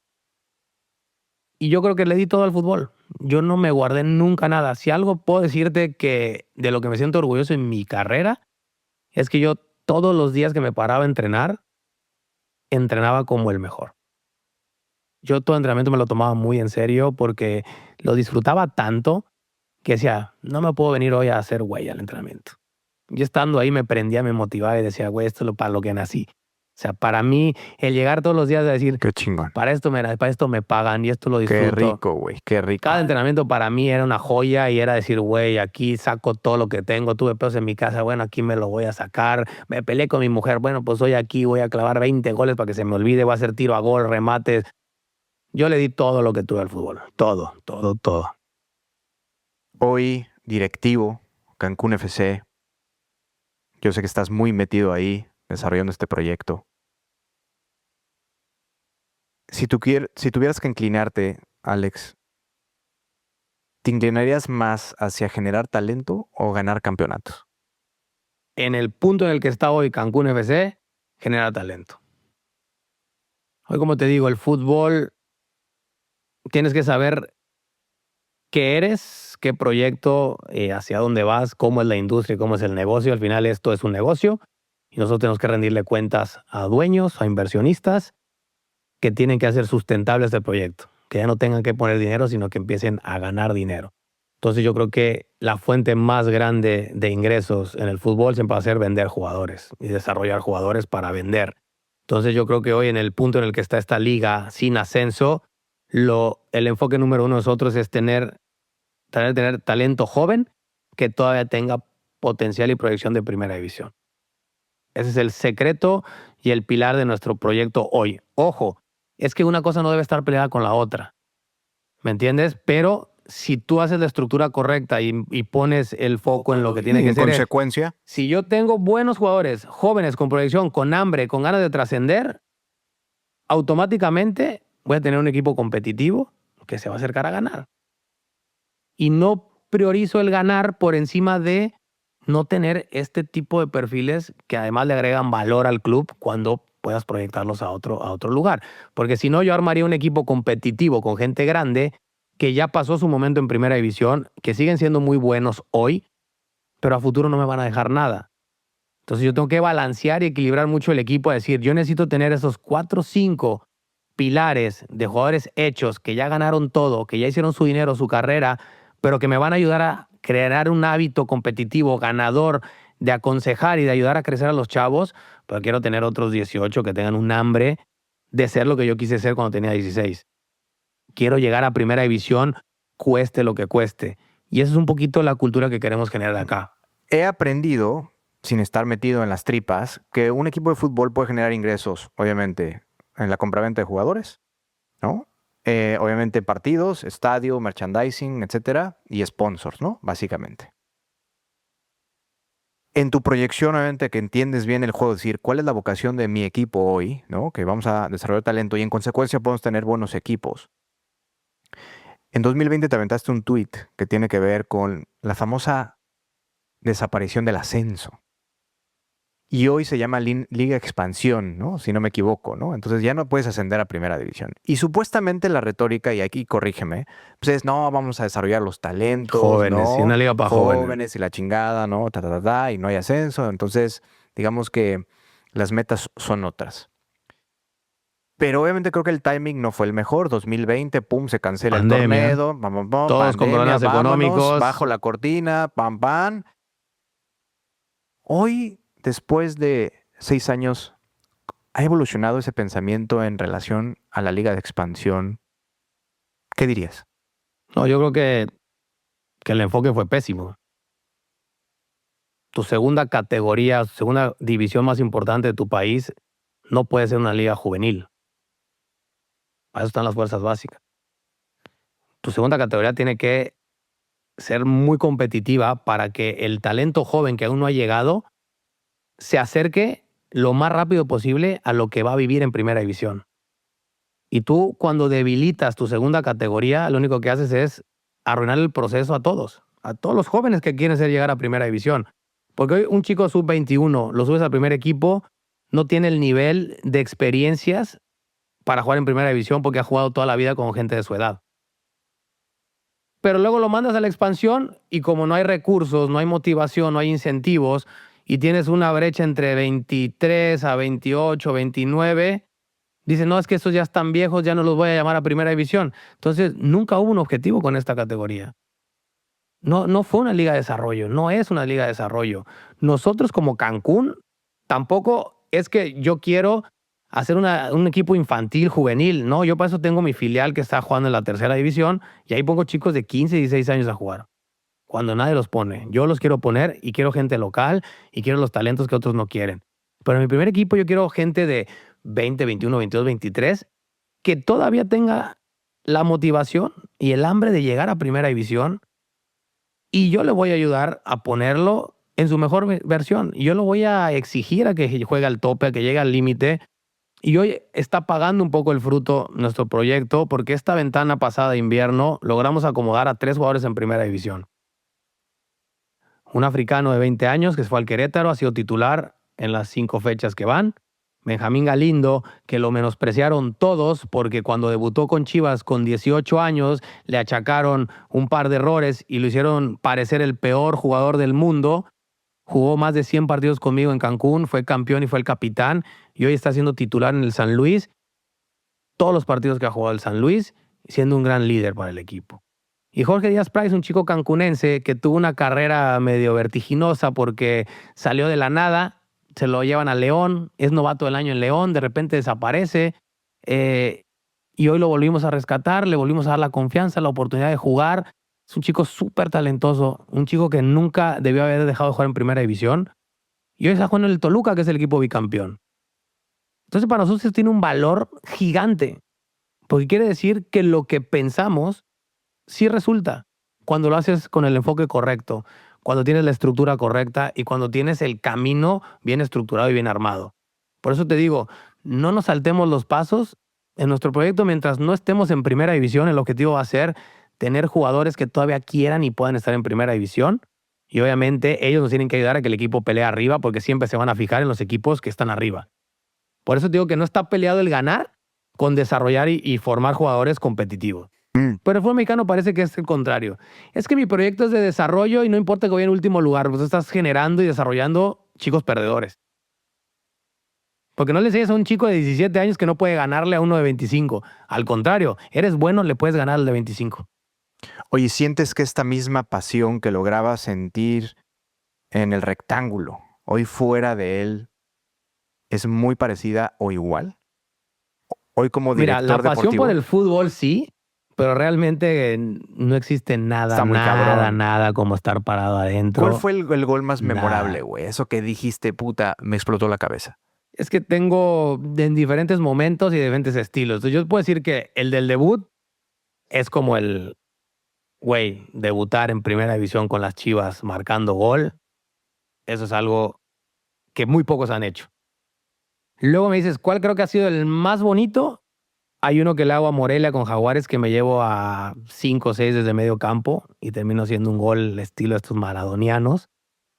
Y después hay unos estéticamente que fueron buenos. Hay uno de 3 dedos que le meto con Cruz Azul a Jaguares.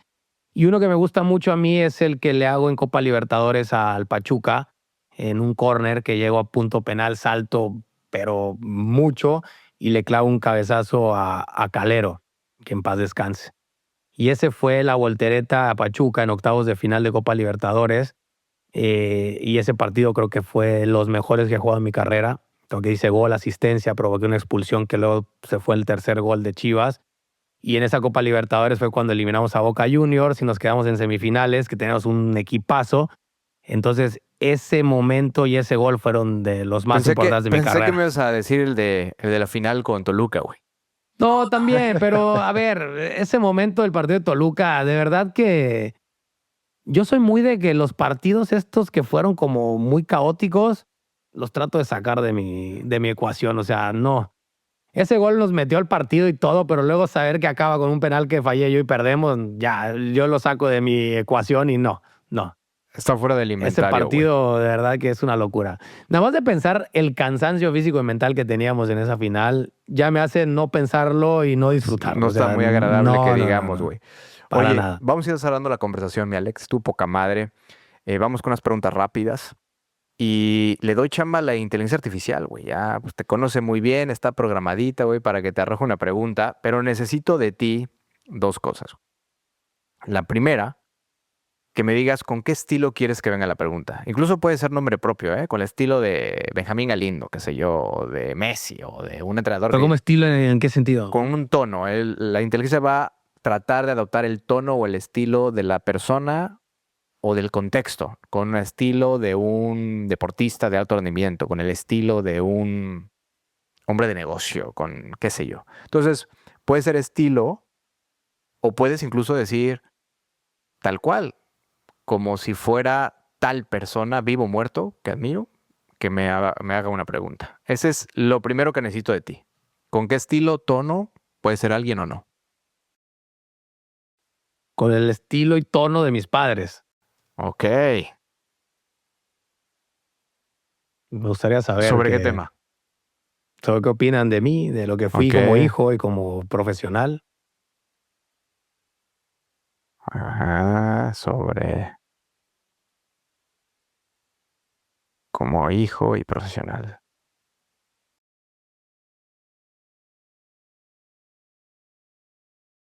Te va, ¿eh? Luego se vuela, güey, pero... Se va al viaje.